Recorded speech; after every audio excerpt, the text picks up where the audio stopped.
من الملعب كيلو 17 الملعب الرسمي النادي انبي في قطاع ناشئين حتى بالثمانينات ان شاء الله للفريقين بتقديم وقت مباراه طيبه ان شاء الله. عدى مجدي وتصويبه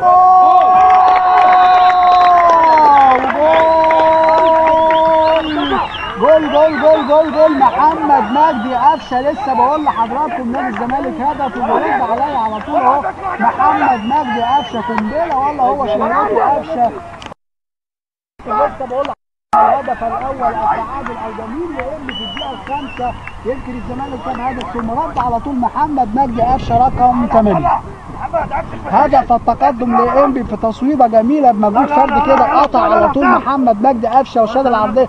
تصويبه جميله بتروح على شمال الزمالك محمد رجب. وهدف التعادل الجميل لانبي في الدقيقه الخامسه محمد مجدي قفشه رقم 8.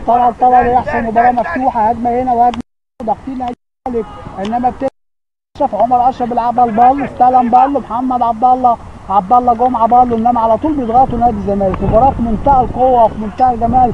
هدف هنا وهدف هنا. الدور الرابعه رقم 7 لاعب نادي انبي على التنفيذ احمد خليفه.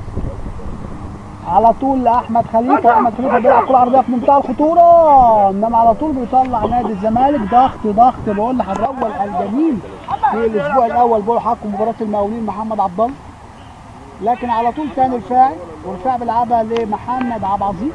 عايز يعدي كده عظيم انما بيضغطوا على طول نادي الزمالك. بترد تاني لنادي الزمالك لكن تحت ضغط بقوه من اللاعب رقم 8 لاعب نادي الزمالك محمد منصور. وضربه حره مباشره حكم اللقاء الكابتن محمد فتحي مدي ضربه حره مباشره للزمالك بيلعبها محمد رفاعي رقم 2. ورفاعي بيلعب كره منها في منتهى الخطوره انما بيطلع الزمالك. بتمشي تاني خليفه.